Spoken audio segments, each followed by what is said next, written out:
গরমে হাঁসফাঁস করছে বাঙালি। সকাল থেকে রাত পর্যন্ত চলছে দৌড়াদৌড়ি। কাজের নেই ছুটি যে কিছুদিন কোনো ঠান্ডা জায়গায় ঘুরে আসবেন, সময় কাটাবেন। কাজেই মন বেজায় অখুশি। তবে সশরীরে কোথাও ঘুরতে যেতে না পারলেও মোবাইলের 6 ইঞ্চি স্ক্রিন আপনাকে নিয়ে যেতে পারে বহুদূর। আজ গরমে গল্প করব অপূর্ব প্রাকৃতিক সৌন্দর্যে মোড়া ভারতের একটি ছোট্ট রেল স্টেশন নিয়ে। স্টেশনটি বাঙালির আস্তানা থেকে প্রায় 2500 কিলোমিটার দূরে কেরালার এক প্রত্যন্ত গ্রামে অবস্থিত। স্টেশনটির নাম হলো চেরুকারা রেল স্টেশন। স্টেশনের বিবরণ দিলে হয়তো এখানকার স্টেশনের সাথে সেরকম মিল পাবেন না।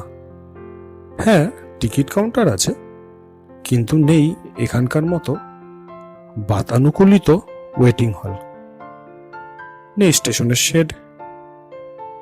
কি আছে তাহলে?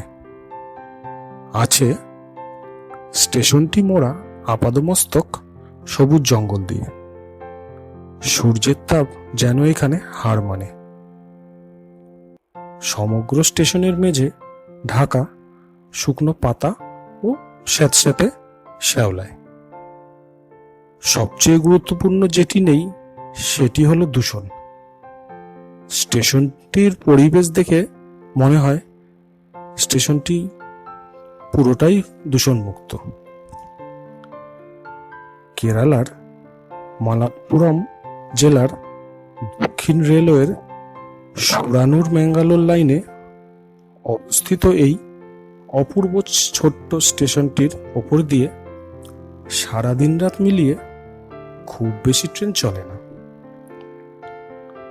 সম্পূর্ণ বৈদ্যুতিকরণ না হয় এই লাইনে সবুজের মাঝে আজও রাজত্ব করছে ভারতীয় রেল প্রেমিকদের আবেগ তথা ডিজেল ইঞ্জিন।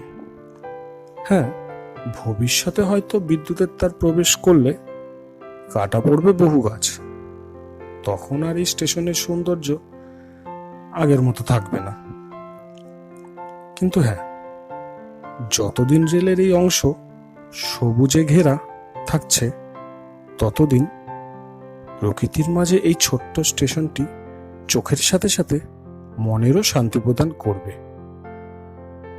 দক্ষিণ ভারত তথা কেরালা ঘুরতে গেলে অবশ্যই চেষ্টা করবেন এই স্টেশনে একবার ঘুরে আসতে।